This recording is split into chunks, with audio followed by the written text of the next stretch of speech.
Selamat malam, Kaltim Hadan Malam kembali hadir bersama saya Rosmi Rahma. Sejumlah informasi penting akan kami hadirkan untuk Anda dan berikut di antaranya. Pasangan perseorangan Parawansa Markus Tolo melanjutkan perjuangan dengan menggugat pelaksana pemilu KPU.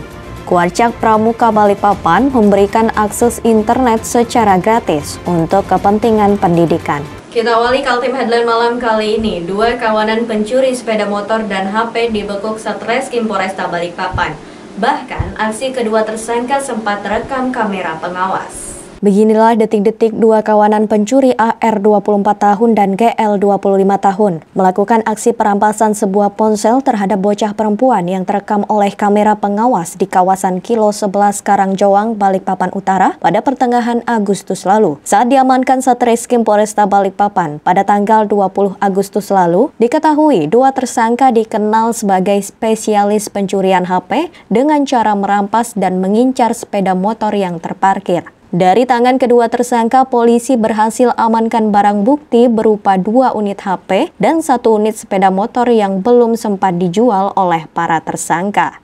Mereka ternyata juga melakukan perampasan handphone.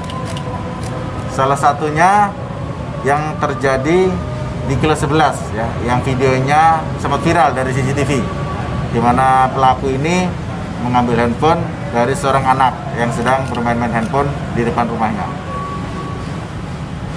Dari pelaku dapat kita amankan beberapa barang bukti.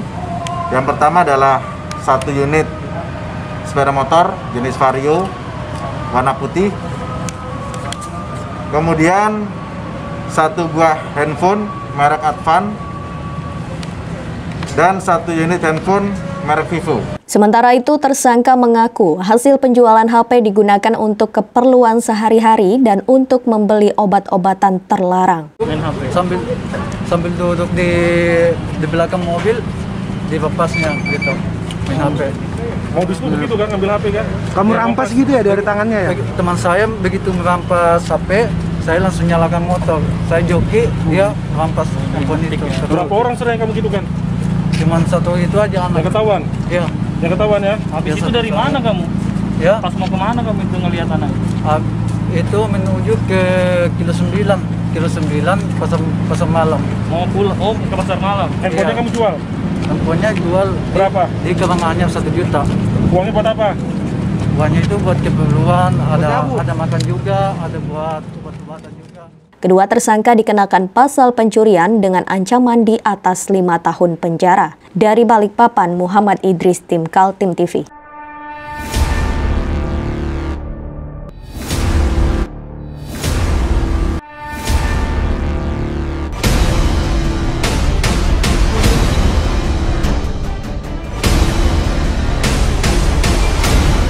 Membantu siswa Balikpapan untuk belajar online di masa pandemi virus corona, Kuarcak Pramuka Balikpapan memberikan akses internet secara gratis untuk kepentingan pendidikan. Bertempat di kawasan Gunung Pasir, Balikpapan Tengah, Kuarcak Pramuka Cabang Balikpapan membuka pojok internet untuk para pelajar selama masa pandemi COVID-19. Pojok internet pendidikan ini memanfaatkan fasilitas Wi-Fi internet yang selama ini ada di Gedung Pramuka Balikpapan. Para pengurus Kuarcak Balikpapan pun akhirnya membuka akses internet bagi siswa dan siswi jenjang SD, SMP, dan SMA sederajat yang tinggal di sekitar Gedung Pramuka untuk bisa mengikuti pelajaran secara online. Pojok internet Balikpapan mampu menampung hingga 10 siswa. Pojok internet Kuarcak Pramuka Balikpapan dibuka sejak pukul 8 waktu Indonesia Tengah sampai pukul 12 waktu Indonesia Tengah. Mengenai pojok pendidikan, kebetulan di gedung kami kan punya WiFi.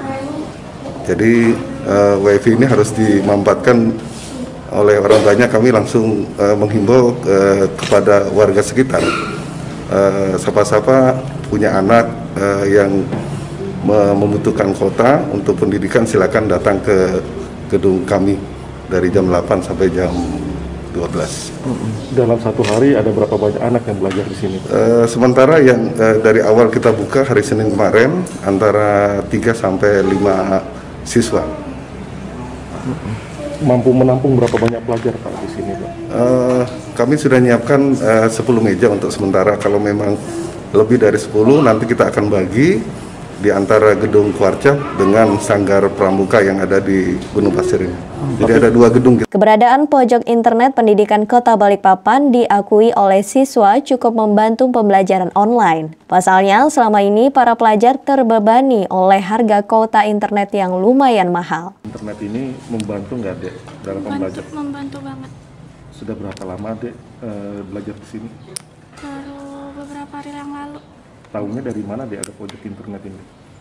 Tahu ya, lihat-lihat aja gitu ada spanduknya. Adek warga mana? Warga situ Telaga Sari. Telaga Sari juga. Di sekitar sini ya? Tapi memang selama ini susah ya dapat internet ya kalau nggak ada pojok ini? Susah banget. Soalnya kan masa corona ini juga susah kan nyari uangnya. Jadi susah juga beli kuotanya. Jadi ada ini dimanfaatkan semaksimal gitu ya? Iya, Sehari berapa lama, Dek, belajar di sini, Dek? paling sampai jam 1 Dari jam? dari jam 8. Itu tugas-tugas dari sekolah semua? Iya, dari sekolah semua. Namanya siapa? Felisa Zahra. Pelajar? Felisa Zahra. Sekolah di mana? Sekolah di SMP 3, Kelas? kelas 9. Pojok internet ini rencananya akan terus dibuka selama para siswa masih mengikuti pembelajaran daring akibat pandemi virus corona. Dari Balikpapan, Muhammad Idris, Tim Kaltim TV.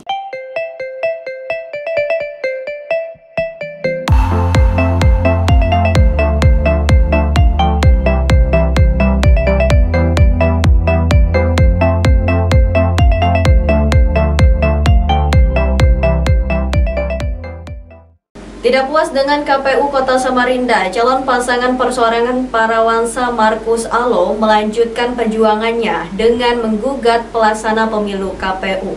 Gugatan sudah didaftarkan ke Badan Pengawas Pemilu namun masih memerlukan perbaikan berkas gugatan. Buntut rapat rekapitulasi yang dilakukan KPU Kota Samarinda terhadap pasangan calon perseorangan Parawansa Markus Taruk Alo berlanjut ke Bawaslu. Pasangan Parawansa Markus mendatangi Bawaslu dan mengajukan gugatan. Bakal calon kontestan Pilkada Kota Samarinda itu kecewa dengan KPU yang menurut mereka lalai melindungi masyarakat yang akan melakukan verifikasi faktual perbaikan. Sebelumnya pasangan ini meminta verifikasi faktual dihentikan lantaran ada surat wali kota yang membatasi mengumpulkan massa, tapi KPU tetap tidak menghiraukan, meminta agar para pendukung sesuai KTP dikumpulkan. Baik, jadi gini bahwa tanggal 25 kemarin, tepatnya hari Selasa, saya kira pihak dari bakal calon perseorangan datang ke kantor kita menyampaikan berkas terkait soal rencana sengketa. Nah, tentu jika kita mengacu ke peraturan Bawaslu 2, maka sehari setelah itu kita harus melakukan rapat pleno. Nah, hasil rapat pleno kemarin bahwa berkas yang disampaikan oleh pihak bakal pasang perseorangan masih tidak lengkap, terutama terkait soal objek sengketa, ya. Karena objek sengketa itu sesuai dengan Perbawaslu kita 2 2020 adalah ada 2, ya. Pertama adalah berita acara, ya, yang dibuat oleh KPU, dan kemudian surat keputusan. Barangkali kedua objek inilah yang kemudian dinilai atau dianggap oleh bakal pasang calon bila merasa dirugikan, maka itu yang perlu dipersengketakan melalui Bawaslu.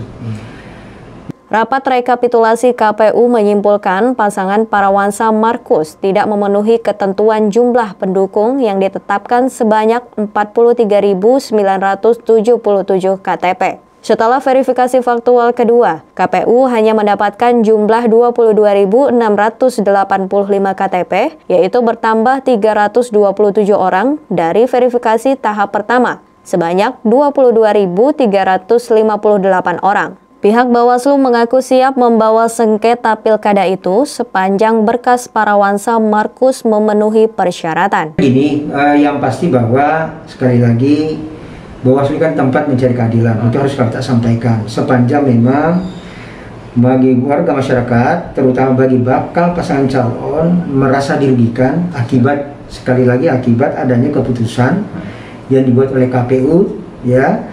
Kemudian yang kedua ada berita acara yang kemudian juga dianggap atau diduga merugikan bakal pasangan calon, itu yang menjadi persengketa kita.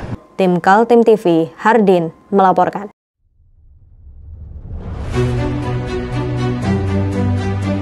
Hari ini ini kita ada kegiatan untuk membungkus sembako untuk dibagikan ke masyarakat yang membutuhkan karena COVID-19 ini.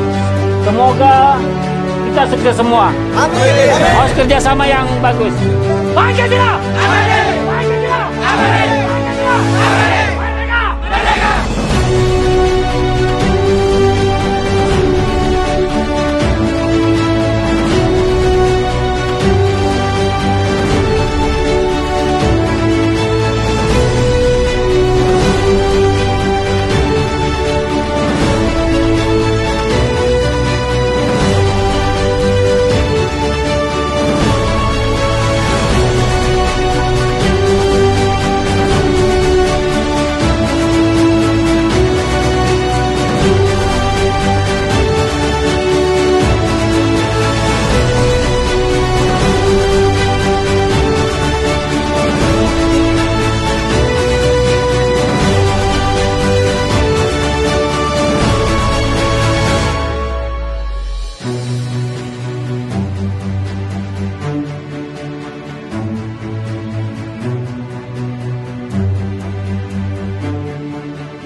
Kita beralih ke informasi selanjutnya. Serangan virus corona semakin mencekam Kalimantan Timur. Kabar duka datang lagi di kota Samarinda.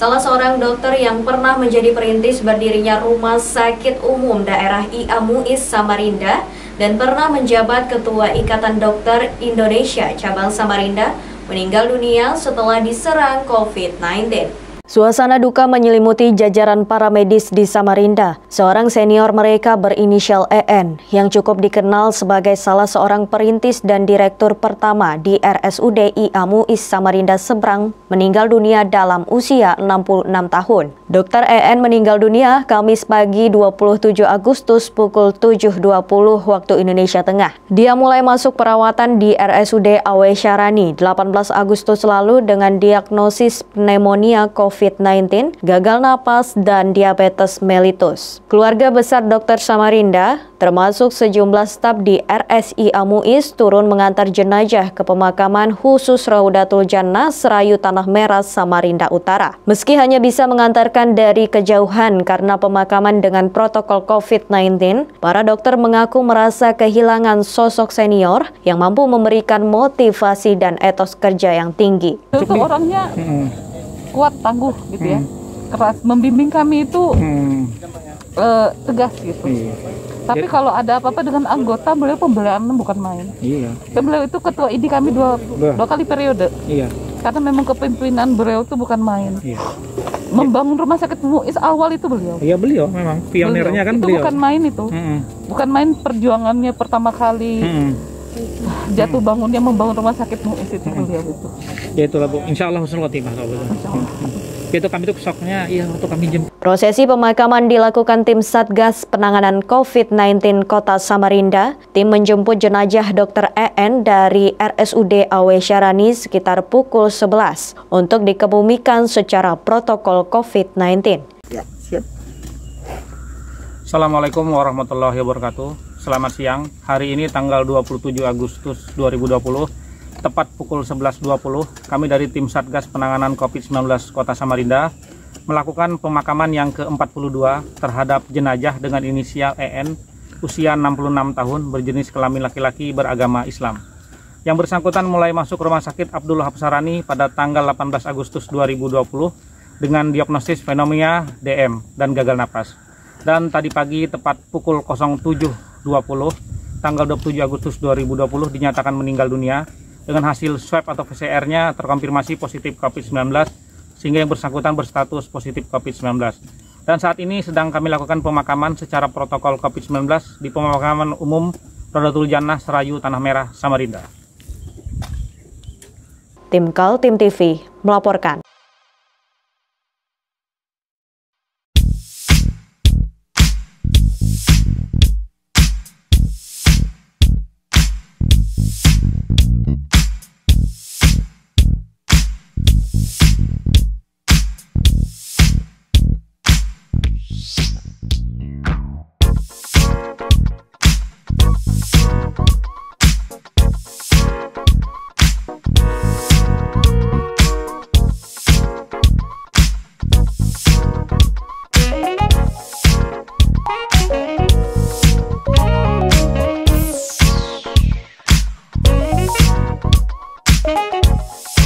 Kawasan padat penduduk di RT 2021 Kelurahan Karangjati Balikpapan Tengah hangus terbakar pada Kamis subuh.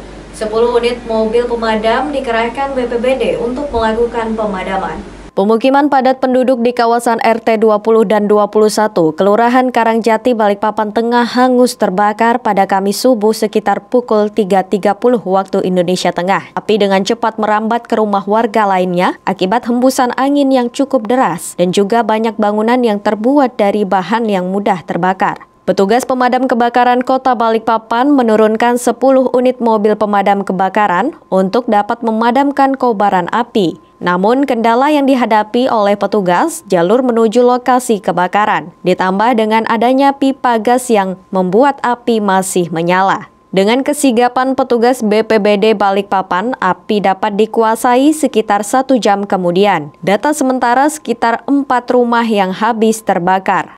Ceritanya kayak jam berapa mulainya? Kira-kira setengah 4 lah tadi. Setengah 4. Dari rumahnya Jubriansah. Oh gitu. Itu ada orangnya kayak? Ada. Orangnya jualan kan di pasar bawah. Itu apinya dari mana? Dari dapur kah? Dari mana? Nggak mungkin dari dapur. Tapi kayak tiba-tiba ngeliat sudah besar. Sudah besar. Kan aku di bawah ini rumahnya, yang bawahnya. Oh di bawahnya kayak. Terima informasi jam 3.30 dari masyarakat. Jadi kita bergerak ke TKP daerah Karangjati ini ya. Cuma untuk situasi jalur ini agak sulit ditempuh, kendala kita seperti itu. Walaupun kita lihat lebih daripada 10 unit yang ada di TKP untuk mengantisipasi api ya, baik dari atas maupun ke bawah. Tapi beberapa rumah masih terlihat terbakar. Di samping itu memang api juga masih hidup karena adanya jaringan gas itu ya yang tidak berkatup otomatis mungkin. Jadi masih ada titik-titik api yang perlu dipadamkan. Demikian. Tidak ada korban jiwa dalam peristiwa kebakaran yang terjadi, namun kerugian diperkirakan mencapai ratusan juta rupiah. Penyebab utama masih dalam penyelidikan kepolisian. Dari Balikpapan, Muhammad Idris, Tim Kaltim TV.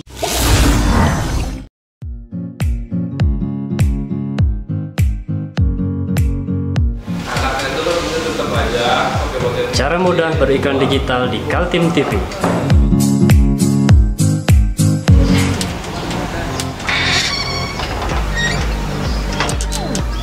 Yang pertama, jadilah sahabat Kaltim TV.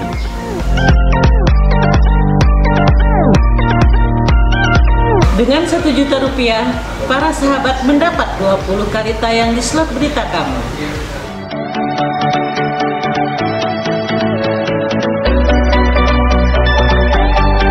Dengan 20 detik dapat menjangkau 20.000 penonton. Anda beruntung karena mendapat kesempatan perdana dari kami. Ayo jadilah sahabat Kaltim TV.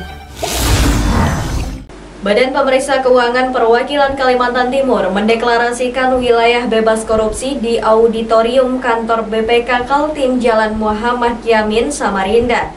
Sejumlah pejabat mengapresiasi gerakan moral tersebut dan berharap diikuti oleh instansi pemerintah lain di Kalimantan Timur.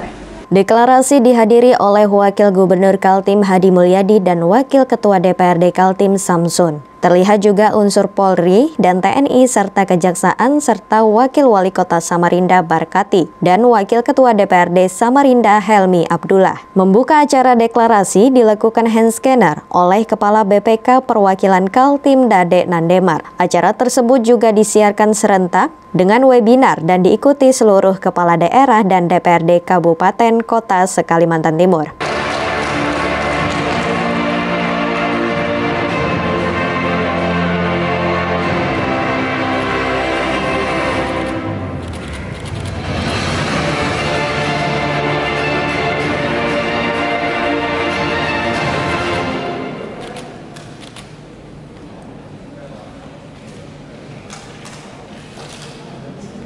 Gerakan moral menuju wilayah bebas korupsi mendapat apresiasi berbagai pihak. Wakil Ketua DPRD Kaltim Samsun menilai gerakan itu patut diikuti oleh instansi pemerintahan termasuk kalangan legislatif di Kalimantan Timur. Adalah deklarasi wilayah anti korupsi ya.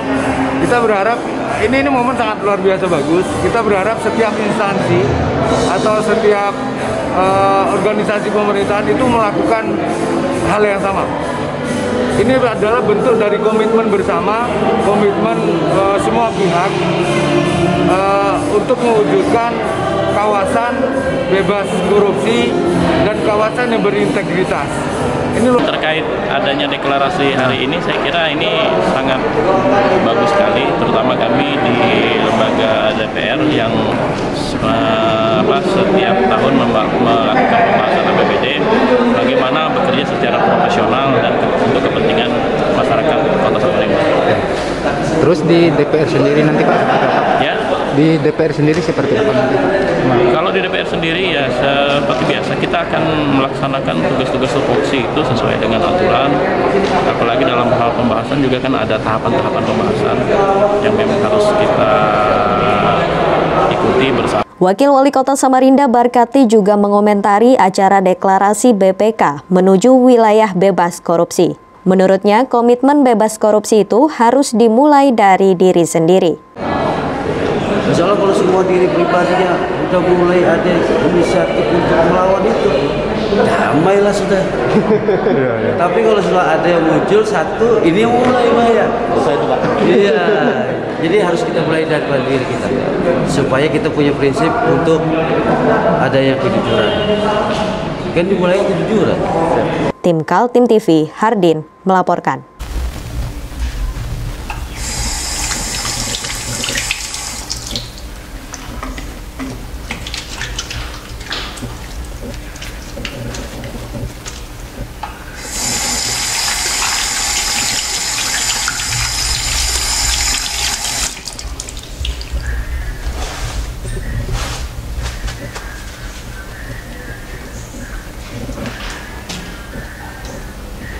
Meskipun di rumah saja, kita tetap selalu menjaga kesehatan, cuci tangan, menggunakan hand sanitizer. Ingat, mulailah dari diri sendiri. Semakin meluasnya penyebaran virus corona ternyata berdampak pula pada munculnya berita-berita bohong alias hoax. Salah satunya anggota DPRD Kaltim Syaifuddin Juhri yang merasa dirugikan lantaran adanya isu penyakit menular itu. Gedung DPRD Kaltim sempat ditutup alias lockdown. Itu lantaran ada anggota DPRD yang dinyatakan terkonfirmasi positif. Setelah Wakil Gubernur Kaltim Hadi Mulyadi juga dinyatakan positif. Hadi Mulyadi dan anggota DPRD Kaltim yang tersebar terinfeksi virus sudah dinyatakan sembuh. Namun ada lagi isu yang beredar liar yang menyebutkan nama Syaifuddin Juhri sudah terkonfirmasi tertular. Konten isu itu jadi ramai di kantor legislatif Karangpaci. Mulai dari pimpinan sampai sejawat Syaifuddin Juhri bertanya-tanya. Bahkan ada yang menjauhi karena khawatir ikut tertular. Syaifuddin Juhri adalah politisi dari daerah pemilihan Samarinda melalui Partai Nasdem. Ya, yang diisukan selama ini terpapar dan sebagainya, hasil swabnya positif. Nyatanya beliau sehat-sehat saja, dan beliau sama sekali tidak merasakan sakit apapun. Permasalahannya beliau juga tidak menerima itu hasil swab secara resmi. Jadi begini, kaitannya dengan permasalahan mengeluarkan statement yang itu menyangkut orang lain, tolong diklarifikasi kebenarannya dulu. Jangan asal ngomong kaitannya, apalagi ini kaitannya menyebutkan lembaga itu klaster DPR. Ya, inilah yang harus diklarifikasi kebenarannya, dicek dulu kebenarannya, apa permasalahannya, betul atau tidak, orangnya atau betul atau tidak, apa yang disampaikan Ibu Ferry tadi juga benar. Jangan sampai itu namanya sama, alamatnya beda. Nama boleh sama tapi Wakil Ketua DPRD Kaltim mengakui sampai sejauh ini klaster DPRD Kaltim sudah selesai. Dia berharap kejadian penularan tidak terjadi lagi. Tim Kaltim TV, Heriman melaporkan.